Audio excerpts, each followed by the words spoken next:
ओम नीलांजनं समाभासं रविपुत्रं यमाग्रजं छाया मार्तंड संभूतं तं नमामि शनिश्चरम्। नमस्कार, स्वागत है आपका आचार्य वाणी में। आचार्य डॉक्टर विक्रमादित्य आपके साथ हूँ। आज शनि का विशेष योग लेकर, शनि का विशेष परिवर्तन का योग लेकर मकर राशि वालों के समक्ष उपस्थित हुए हैं। मकर राशि वालों की 7.5 खत्म हो गई, लेकिन शनि कहीं नहीं गए। उनको आज भी ऐसा लगता होगा कि शनि तो वहीं के वहीं है। बिल्कुल ऐसा कारण है इसका कि शनि की अभी जो स्थिति है वो कभी आगे कभी पीछे आपकी राशि की तरफ दौड़कर वापस आते दिखाई दे रहे हैं शनि महाराज। जी हाँ, मकर राशि वालों, अभी शनि महाराज आपकी राशि से 7.5 खत्म कर आगे निकल चुके हैं और तृतीय भाव में चले गए थे। और तृतीय भाव में करीब 7.5 अंश तक जुलाई में पहुंचने के बाद और फिर अपनी पुरानी दौड़ की तरफ वापस, लगता है कि आपकी राशि से बहुत मोहब्बत है, जैसे वापस भागते हुए आ रहे हैं ना, बिल्कुल वापस भागते हुए आ रहे हैं, अपने घर की तरफ आना चाहते हैं। और समझें, आपको ये दिसंबर तक जब तक पहुंचेंगे वहाँ पर 0 अंश तक पहुंच जाएंगे, लेकिन अपने घर नहीं जा पाएंगे। इसी राशि में दौर में फंसे रह जाएंगे और यहीं पे रह के चिपक के रह जाएंगे, मीन में ही फंसे रह जाएंगे। लेकिन इनकी जो द्वंद्व, ये अंतर्द्वंद ये है कि इसीलिए क्या प्रभाव, शनि का प्रभाव आपकी राशि से दूर जा ही नहीं रहा है।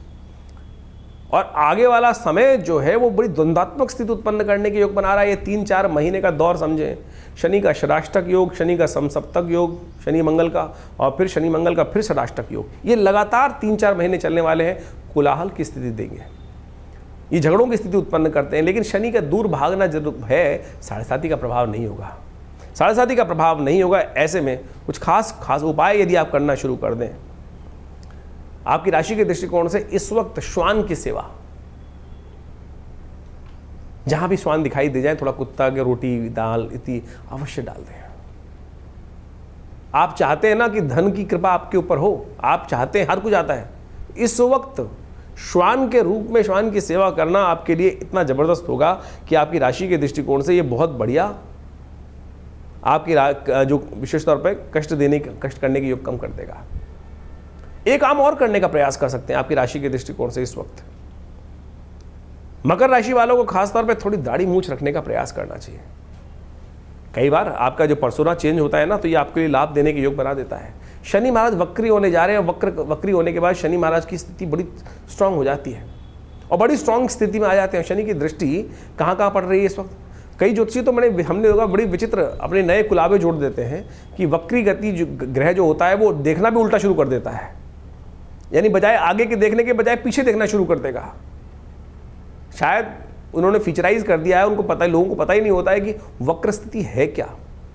वक्र स्थिति का मतलब केवल कैलकुलेशन के दृष्टिकोण से है कि आप 2 गाड़ियों में चल रहे हो, एक गाड़ी में आप बैठे हो, एक गाड़ी में आपका पड़ोसी बैठा है। तेज गाड़ी में चलाए, आपकी स्पीड बहुत तेज है। तो कई बार जब बच्चे हम थे तो हम देखते थे ट्रेन में ट्रैवल करते हुए, तो क्या होता था, पीछे घूम के देखते थे, ट्रेन दोनों एक ही दिशा में चल रही होती थी। लेकिन क्या होता था, हमको लगता था हम आगे जा रहे हैं और वो दूसरी वाली जो ट्रेन पीछे छूट गई है वो धीरे धीरे पीछे हुए चले जा रही है। वो पीछे नहीं जा रही थी, हम आगे बढ़ रहे होते थे, वो भी आगे आ रही होती थी, लेकिन लगता था हमको पीछे। वही कैलकुलेशन का प्रभाव है कि जो शनि की ऑर्बिट है और बाकी ग्रहों की ऑर्बिट, हमारी जो ऑर्बिट है वो एक ऑर्बिट अलग है। हम छोटे रास्ते पे चल रहे हैं, शनि महाराज का दौर रास्ता बहुत बड़ा है। तो हमको वो लग रहा है कि शनि की जो स्पीड है वो धीरे धीरे पीछे हो रही है, हम आगे जब बढ़ रहे हैं। तो वो केवल लग रहा है calculation point of view. Shani ये नहीं कि उल्टे हो गए हैं शनि महाराज। वक्र का मतलब उल्टे बिल्कुल नहीं हुए। ये बात तथाकथित तौर पर कुछ लोग प्रकांड पंडित बनकर अपने आप समक्ष रखने का प्रयास करेंगे, तो ये कहीं नहीं। शनि की दृष्टि वही है।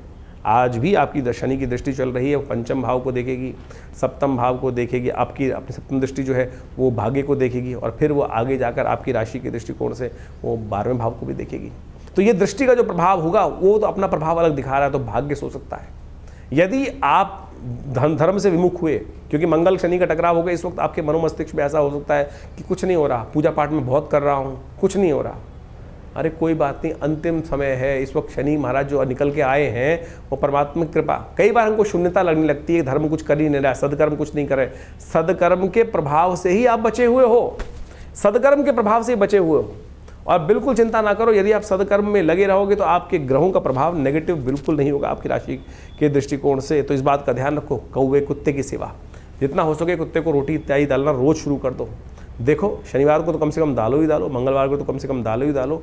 यदि रोज़ डाल सको तो बहुत अच्छा रहेगा। ये आपके लिए आपके कुछ दिन बाद आपके कष्टों को निवारण करने का योग बहुत अद्भुत रूप से बना देगा। ये छोटे छोटे उपाय हैं और बहुत बढ़िया तरीके से आपके लिए रास्ता बनाएगा।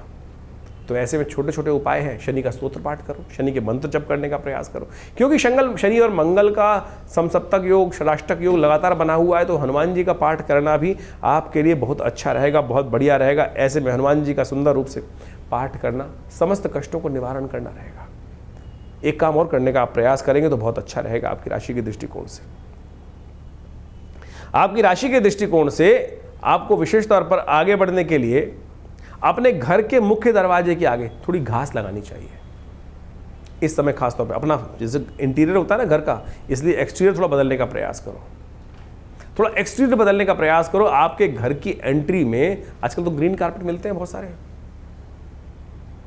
उस ग्रीन कारपेट को अपने घर के आगे सजा के रखो, जिससे आपके जो पैर पड़े वो सीधे पत्थर इत्यादि पक्के फर्श पर ना पड़े, कच्चे फर्श पर पड़कर फिर अंदर जाने का प्रयास करें। तो ये देखिएगा इस समय थोड़ा सा एक्सटीरियर अपने घर को बदलना आपके लिए बहुत महत्वपूर्ण योग देगा, लाभ के योग देगा। शनि के मंत्र को लगातार जप करना।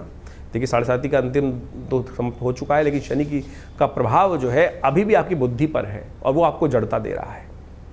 मंगल द्वेषात्मक स्थिति उत्पन्न कर रहा है, षडाष्टक उत्पन्न कर रहा है। तो इसको अच्छे समझकर चीज़ों को व्यवस्था करते हुए यदि आपने कार्य कर लिया, क्योंकि बृहस्पति के घर में शनि महाराज गए हैं। ऐसे में बृहस्पति के घर जाने के बाद क्या कुछ कर रहे हैं, हमारी बुद्धि को थोड़ी जड़ता में दे रहे हैं और पराक्रम वाले भाव में चलते हुए कहीं ना कहीं हमको थोड़ा हतोत्साहित करते हुए कार्य कर रहे हैं। तो थोड़ा सा अपने आप परिवर्तन करने का प्रयास कीजिए। शनि बृहस्पति के संबंध को समझें, देखिए क्या होता है। तो शनि का ये विचित्र प्रभाव जो आपकी राशि के दृष्टिकोण से पड़ रहा है, इसका मूल कारण आपको समझना चाहिए कि शनि का कारण क्या है। शनि महाराज जो है इस वक्त बृहस्पति की राशि में चल रहे हैं और बृहस्पति और शनि जो आपस में हैं वो बहुत अच्छा मधुर संबंध माना नहीं जाता। शनि जो है वो आत्मकारक हैं, बृहस्पति ज्ञान के प्रतीक हैं। एक बात समझे, दोनों आध्यात्मिक हैं। शनि विशेष तौर पे ज्योतिष के दृष्टिकोण से अंतःकरण के मालिक बोले जाते हैं, अंतःकरण के स्वामी बोले जाते हैं और वो दंडाधिकारी भी बोले जाते हैं। तो शनि का जो विचित्र प्रभाव जो है, लेकिन उनका जो स्वभाव है, जो चरित्र है, वो बड़ा विचित्र माना जाता है। उसको अच्छे समझना चाहिए। वो बृहस्पति के साथ बिल्कुल नहीं मिलता। बृहस्पति के साथ जो है उनका कई बार विचित्र प्रकार का द्वंद्व शास्त्र में वर्णित किया गया है। और एक बात समझें, शनि में दशाओं के अंतर्गत ज्योतिष के दृष्टिकोण से एक सिद्धांत बताया गया है कि बृहस्पति की दशा चल रही हो उसमें शनि का अंतर आ जाए, या शनि की दशा चल रही हो उसमें बृहस्पति का अंतर आ जाए, तो कभी भी शुभ नहीं जाता है। हमेशा दुष्प्रभाव उसको उत्पन्न करने वाले ये समय माने जाते हैं। तो इस प्रकार से इसी दृष्टिकोण से समझा जाए तो उसका पीछे मूल कारण भी है। ज्योतिष के दृष्टिकोण से आध्यात्मिक जगत में एक कथा चलती है कि एक बार शनि महाराज जो हैं वो बृहस्पति के साथ मिलकर कुछ द्वंद्वात्मक स्थिति में महाराज विक्रमादित्य के राज्य में उपस्थित हुए। कहा जाता है महाराज विक्रमादित्य का न्याय के दृष्टिकोण से बड़ा वर्चस्व था। शनि स्वयं दंडाधिकारी माने जाते हैं और उनका जो प्रभाव है कि दंडाधिकारी के रूप में कर्म के अनुसार से कर्मफल दाता माने जाते हैं। तो उनको अहंकार भी था, स्वाभिमान अहंकार था इस बात का कि मुझसे बड़ा कौन न्याय अधिकारी होगा, न्याय के अनुसार से न्याय करने वाला होगा। लेकिन महाराज विक्रमादित्य का जब वर्चस्व पूरे संसार में था, जिनके नाम से ज्योतिष के दृष्टिकोण से संवत चलता है, यानी जो संवत का इतना महानता उनके बारे में बताई जाती है शास्त्र के दृष्टिकोण से, तो ज्योतिष जगत के अंदर, अध्यात्म जगत के अंदर ये कथा बड़ी प्रचलित है कि महाराज विक्रमादित्य के दरबार में, उनके राज्य में शनि और बृहस्पति दोनों एक बार उनकी परीक्षा लेने पहुंचे थे। महाराज को पता चला कि शनि और बृहस्पति दोनों के दोनों उपस्थित हुए हैं वहाँ पर। तो बृहस्पति महाराज देवगुरु माने जाते हैं और कहा जाता है कि न्याय अधिकारी जो हो, दंडाधिकारी जो हो, वो किसी के वर्चस्व में नहीं आना चाहिए, किसी के दबाव में नहीं आना चाहिए। तो कहा जाता है कि शनि महाराज ने उनकी परीक्षा लेने के लिए अनेक प्रकार से उनको त्रास देकर डराने का प्रयास किया। और यहाँ तक कहा जाता है कि जब महाराज विक्रमादित्य ने उस न्याय के जब व्यवस्था के अंदर उपस्थित हुए तो बृहस्पति जी के से विमुख नहीं, बृहस्पति जी के तरफ वो न्याय का जो था व्यवस्था न्याय दिया, यानी शनि महाराज को गलत ठहरा दिया। शनि महाराज ने वहाँ उस वक्त कहा, भय दिखाने का प्रयास किया। आमतौर पर जब किसी दंडाधिकारी के समक्ष उपस्थित होते हैं, जो व्यक्ति जिस प्रकार से कहता है कि महाराज बाद में देख लूँगा, और जो न्यायाधिकारी होता है उसको किसी प्रकार से अपना इन्फ्लुएंस उपस्थित करने का प्रयास किया जाता है। तो शनि महाराज ने भी यही किया कि महाराज आज तो आपने मेरे खिलाफ अपना न्याय दिया है, लेकिन जब मेरा समय आएगा ना, तब आपकी परीक्षा होगी और तब आप देखना कि क्या स्थिति उत्पन्न होती है। तो महाराज विक्रमादित्य के राज ज्योतिषियों ने बताया कुछ वर्ष बाद कि महाराज आपके ऊपर शनि का ये दुष्प्रभाव समय उपस्थित होने वाला है। और कहा जाता है कि राजा के ऊपर इस प्रकार का दुष्प्रभाव शनि का उपस्थित हो, और आपने तो शनि महाराज आपको जिस प्रकार से चेतावनी देकर गए थे, तो ये समय बहुत भयावह रहेगा आपको, और आपके ऊपर आएगा तो पूरे राज्य के ऊपर आएगा। तो कहा जाता है कि महाराज विक्रमादित्य ने उस समय कहा कि मैं कुछ दिन के लिए संन्यास ले लेता हूँ, राज्य से चला जाता हूँ। कहा जाता है महाराज विक्रमादित्य अपने राज्य को कुछ दिन हटकर वहाँ से संन्यास की तरफ भ्रमण पे निकल गए और अपने साथ कुछ काशापण ले गए थे। कहा जाता है काशापण ले जाते हुए कहीं एक जगह शनि महाराज की ऐसी बुरी स्थिति हुई, शनि ने अपना इतना दुष्प्रभाव उनके ऊपर दिखाया कि महाराज विक्रमादित्य को बर्तन मांजने पड़े एक जगह। कहा जाता है कि जब एक जगह कहीं छोले खा रहे थे, चने खाने के लिए कुछ पैसे, उसको कहा कि भैया ये पैसे रख देता हूँ, वो काशापण स्वर्ण के काशापण थे, वो कोयले के बन गए। और जब उस छोले वाले ने, दुकानदार में हाट वाले ने देखा कि अरे ये काशापण जो इन्होंने रखे थे कहाँ है काशापण, ये तो कोयले हैं, तब उसे बर्तन महाराज विक्रमादित्य से बर्तन तक मंजवा दिए। लेकिन वो विक्रमादित्य महाराज तटस्थ, बिल्कुल हिल के डिल नहीं हुए कि जो है भाग्य में वो जिस प्रकार से रहेगा। तो बाद में कहा जाता है शनि महाराज ने आके उनको वरदान भी दिया कि आपकी परीक्षा हमने ली और आप उस परीक्षा में उत्तीर्ण हुए। तो ये प्रभाव कई प्रकार से है, यानी शनि और बृहस्पति का जो द्वंद्व है वो जगत प्रचलित है। और इस वक्त शनि महाराज बृहस्पति की राशि में ही चल रहे हैं, और बृहस्पति की राशि में चलते हुए शनि महाराज का प्रभाव, जैसा हमने आपको बताया आपकी राशि के दृष्टिकोण से होने वाला है, उसको अच्छे से समझ लीजिएगा। उसके उपाय जो बता रहे हैं वो कर लीजिएगा, जो उपाय बताए हैं उनको अच्छे से समझ लीजिएगा। शनि के संबंध में अनेक उपाय शास्त्र में वर्णित है। कहा जाता है ना, शनि को मनाए सदा सुख पाए। शास्त्र के दृष्टिकोण से आप समझ लें, शनि को मनाने के लिए शास्त्र में अनेक उपाय वर्णित हैं। जितना हो सके शनि को मनाने का प्रयास करना चाहिए, और शनि को मनाते रहेंगे तो जीवन में सुख पाते रहेंगे। शनि विशेष तौर पर जो प्रसन्न होते हैं आपके कर्म से ही प्रसन्न होते हैं। एक तो एक बात ध्यान रखें, जो गलत कामों में जाएंगे तो फिर शनि दंड देंगे ही देंगे। शनि दंड नहीं देते हैं, आपके कर्म ही आपको दंड देते हैं। इस बात को हमको भाव समझ लेना चाहिए। अब वो दंड या तो आप सह लें या फिर उसको पश्चाताप के तौर पर अनेक शास्त्र में जो तप के रूप बताए गए वो तप करें। मंत्र जब भी एक तप है। तो शनि स्तोत्र का नित्यप्रति पाठ करना एक अद्भुत, कहा जाता है महाराज दशरथ के संबंध में बड़ी अद्भुत कथा शास्त्र में वर्णित है। जो दशरथ जी शनि महाराज के समक्ष से निकल रहे थे देवासुर संग्राम से पहले, और रास्ते में शनि के दर्शन हुए। महाराज विक्रमादित्य ने कहा, महाराज दशरथ ने कहा कि अगर ये शनि के दर्शन के किए बगैर निकल जाऊँ, सामने पड़ रहे हैं, उनकी दृष्टि पड़ रही है, तो फिर मैं दोष का भागी होऊंगा। तो इसलिए उन्होंने शनि को प्रणाम किया वहाँ पर। और शनि का एक दिव्य पद्म पुराण के अंदर वो दशरथ कृत शनि स्तोत्र आता है, उसका वहाँ वर्णन मिलता है शास्त्र के दृष्टिकोण से। और कहा जाता है जो दशरथ कृत स्तोत्र का पाठ नित्यपति करते हैं, चाहे एक बार कर लें, शनि कभी भी उन पर अपना दुष्प्रभाव नहीं दिखाएंगे।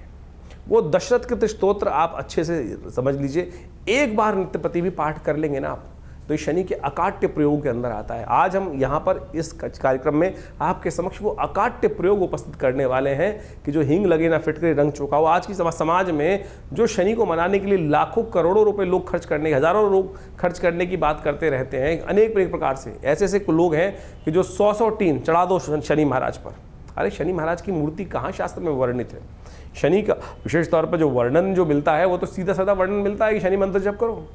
लेकिन आज लोग शनि की बड़ी से बड़ी मूर्ति स्थापित कर रहे हैं, शनि को बड़ा कर रहे हैं। इस कलयुग में यही समस्या है, भगवान बड़े नहीं कर रहे हैं, शनि के प्रताप को बड़ा करने के लिए बड़ी से बड़ी मूर्ति लगाए चले जा रहे हैं। कहाँ शास्त्र में?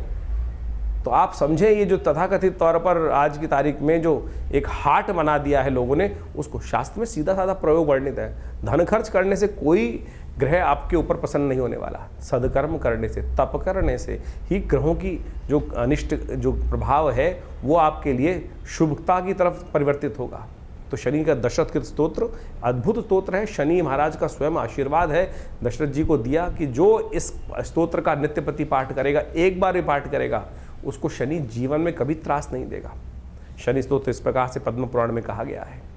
ओम नमः कृष्णाय नीलाय शितिकंठ निभाय च, नमः कालाग्निरूपाय कृतांताय च वै नमः, नमो निर्मांसदेहाय दीर्घशंशुजटाय च नमो विशालनेत्राय शुष्कोदरभयाकृते नमः पुष्कलगात्राय स्थूलरोमणे अथ वै नमः नमो दीर्घाय शुष्काय कालं द्रष्ट नमोस्तुते नमस्ते कोडराक्षाय दुर्निरीक्षाय वै नमः नमो घोराय रौद्राय भीषणाय कपालिने नमस्ते सर्वभक्षाय बलिमुख नमोस्तुते सूर्यपुत्र नमस्तेस्तु भास्करे भयदाय च अधो दृष्टे नमस्तेस्तु संवर्तक नमोस्तुते नमो मंदगते तुभ्यं नृशंसाय नमोस्तुते तपसा दग्धदेहाय नित्यं योगरताय च नमो नित्यं क्षुधार्ताय अतृप्ताय च वै नमः ज्ञानचक्षु नमस्तेस्तु कश्यपात्मजसूनवे तुष्टो ददासि वै राज्यं मृष्टो हरसि तत्क्षणात् देवासुरमनुष्याश्च सिद्धिविद्याधरोरगा त्वया विलोकिता सर्वे नाशं यान्ति समूलता प्रसादा कुरु मे देववराहोऽहम् उपागता एवं तदा सौरिग्रहराजो महाबला। ये पद्म पुराण के अंदर वर्णित दिव्य शनि स्तोत्र है।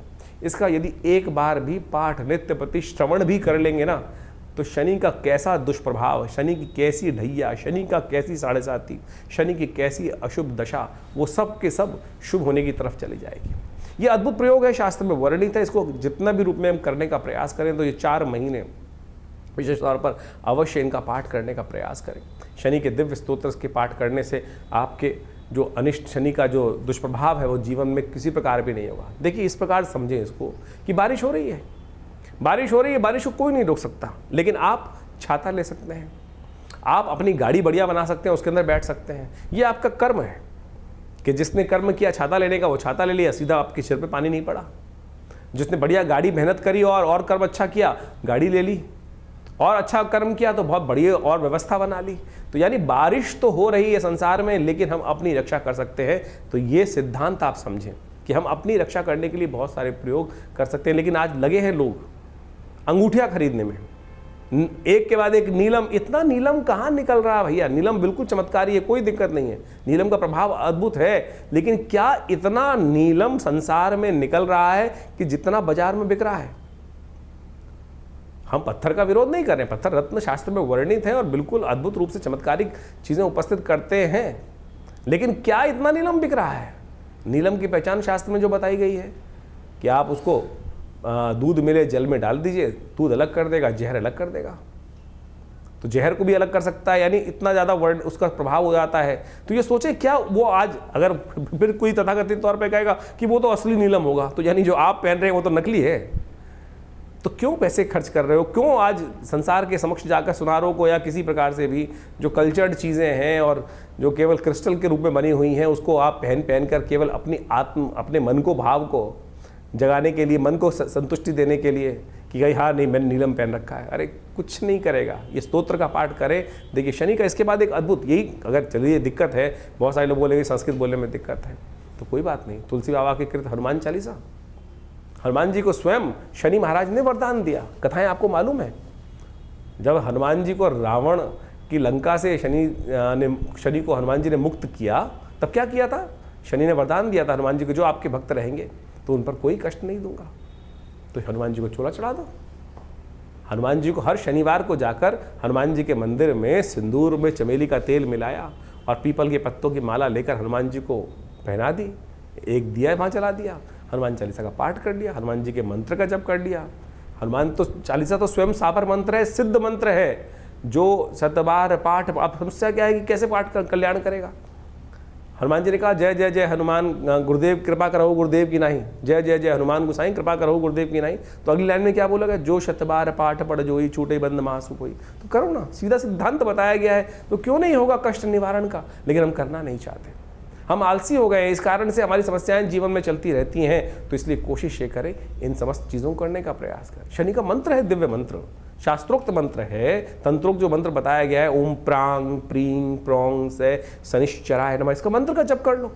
इसी तरह से पाठ है, कोई दिक्कत नहीं है। हमने आश्रम में, विवेकानंद योगाश्रम में व्यवस्था बनाई है कि हर रविवार को सुबह 8 से 10 बजे तक जो यज्ञ चलता है, भंडारा होता है, उसके बाद उसमें व्यवस्था है कि आप आइए, उस यज्ञ में बैठिए और कोई चार्जेस नहीं है, कोई चार्ज नहीं लिए जाते। आप आएंगे, बैठेंगे, यज्ञ करेंगे, बहुत सारे लोग अपने नाम से भी कराते हैं, सब चीज़ करते हैं, शनि स्तोत्र का यज्ञ कराते हैं, नवग्रहों के मंत्रों का यज्ञ कराते हैं, समस्त मंत्र, वैदिक मंत्र बहुत सारे हैं, उन सब की व्यवस्था आश्रम पे समय समय पर चलती रहती है। तो आप बिल्कुल इस बात का भाव का ध्यान रखिए। ये मंत्र जो अब हमने रास्ते बताए हैं आपको, ये अद्भुत रूप से इनका प्रयोग करने का प्रयास कीजिए और बिल्कुल देखिएगा शनि का नेगेटिव प्रभाव बिल्कुल। लेकिन हाँ, अगर रास्ता ही आपने गलत पकड़ लिया, कई बार आप समझे, अगर आप किसी को बुखार है, पैरासीटामोल देनी है किसी को, लेकिन पैरासीटामोल की जगह कोई आपको प्लेन वाइट पिल दवाई सफ़ेद गोली बना के दे दे और फिर कहे कि भैया पैरासीटामोल बुखार नहीं उतार रही, क्रोसिन बुखार नहीं उतार रही, तो किसकी गलती होगी? कि आपने चेक किया नहीं किया कंपनी की दवाई असली थी कि नहीं थी, उसमें वो सॉल्ट था कि नहीं था? तो जो आपने नग पहन रखा है या कुछ और आपने जो उपाय कर रखे हैं, क्या वो शास्त्र विधि के अनुसार से ठीक भी हैं, सही पद्धति से बनाए गए हैं? जो नग आपने धारण कर रखा है, क्या उसको सही मंत्रों से सिद्ध किया गया है? ऐसे आप मूर्ति भगवान की मूर्ति लाके रखते हैं, केवल दर्शन के लिए मूर्ति रखते हैं या प्रतिष्ठित मूर्ति रखते हैं? रत्न तो आप धारण करते हैं तो उसको सही प्रतिष्ठित है कि नहीं रत्न, वो उसको प्रतिष्ठित किया गया है कि नहीं किया गया? फिर आप रत्न 24 घंटे पहने रहते हैं। हाथ पवित्र भी हुए, अपवित्र भी हुए, किसी की मरण शौच में चले गए, किसी की जन्म शौच में चले गए, तो रत्न का तो प्रभाव निष्क्रिय हो गया। इसी प्रकार से यंत्र भी बहुत अद्भुत रूप से काम करते हैं। जो शनि के यंत्र बने होते हैं, उनको मंत्र से सिद्ध कराकर यदि धारण कर लिया जाए, रख लिया जाए घर में या दुकान पर, तब भी वो अद्भुत रूप से कार्य करते हैं। तो पद्धतियां अनेक हैं, लेकिन सही रूप से आज उनका प्रयोग किया जाए। आज बाजार में जिस प्रकार से पूरा का पूरा एक गिमिक सिस्टम चल रहा है, 4 लोगों को बैठा दिया जाता है कि मैं बड़े इसको मैंने धारण किया और इससे मेरी किस्मत जाग गई, ये जाग गई, वो जाग गई। अरे शास्त्र में वर्णित है जो तरीका, उसको करने का प्रयास करें। शास्त्र में भगवान के द्वारा विदित जो चीज़ें हैं, गुरुओं के द्वारा जो विदित चीज़ें हैं, उनको समझने का प्रयास करें। टीवी पर आके तो लोग पता नहीं किस किस प्रकार से, किस कारण से, कौन से पैसे लेकर क्या बोल देते हैं, वो हम सबको समझ में आना चाहिए। फिर हम लगते हैं गाली देने के लिए, मेरे कुछ ग्रहों का निवारण नहीं हुआ, प्रभाव निवारण नहीं हुआ। तो आप सबसे पहले समझे तो सही। और दूसरी बात, एक बात और, ये जो हम प्रभाव ज्योतिष के दृष्टिकोण से यहाँ बता रहे हैं, वो तो गोचर का प्रभाव बता रहे हैं। अब हमको नहीं पता कि आपकी जन्मपत्री में ग्रहों की दशा किस प्रकार की है, अंतर व्यवस्था ग्रहों की किस प्रकार से, ग्रह ताकत में है कि नहीं है। ये तो गोचर का प्रभाव हमने आपके समक्ष बताया, अच्छा या खराब। कई राशियों में बहुत अच्छा प्रभाव बताया जाता है, कई लोग कहते हैं कि वो प्रभाव नहीं हो रहा। तो भैया तुम्हारी जन्मपत्री में क्या समस्याएं चल रही हैं वो देखना पड़ेगा, कौन सी अंतर दशाएं चल रही हैं वो देखना पड़ेगा। बहुत सारी सीधे हैं, सिद्धांत हैं, लेकिन ज्योतिष बिल्कुल सत्य है। हमें भी आश्चर्य होता है कई बार कि किस प्रकार से ये प्रभाव ज्योतिष की शास्त्र में वर्णित जो ग्रहों का योगा योग लिखा है, कैसे फलीभूत हो जाता है हजारों जन्मपत्रियों के ऊपर। लेकिन होता है साहब, बिल्कुल होता है, अनेक बार, हजारों बार देखने को मिलता है और बिल्कुल वो समक्ष आता है, तो बहुत बढ़िया तरीके से देखा जाता है। तो आप सब इस ज्योतिष के प्रभाव को समझते हुए उन गणनाओं को सही से रूप से समझ के अपने जीवन में लाभ लेने के लिए ज्योतिष विज्ञान को स्थान दें, उस पर विश्वास करें। और व्यर्थ वार्तालाप करने वाले हजारों मिलेंगे, लाखों मिलेंगे, कमेंट करने वाले, मजाक उड़ाने वाले बहुत सारे लोग मिलेंगे। तो उनके लिए एक ही वाक्य है, हाथी चलत बाजार में कुत्ता भौंक हजार, साधुन को दुर्भाव नहीं जो निंदे संसार।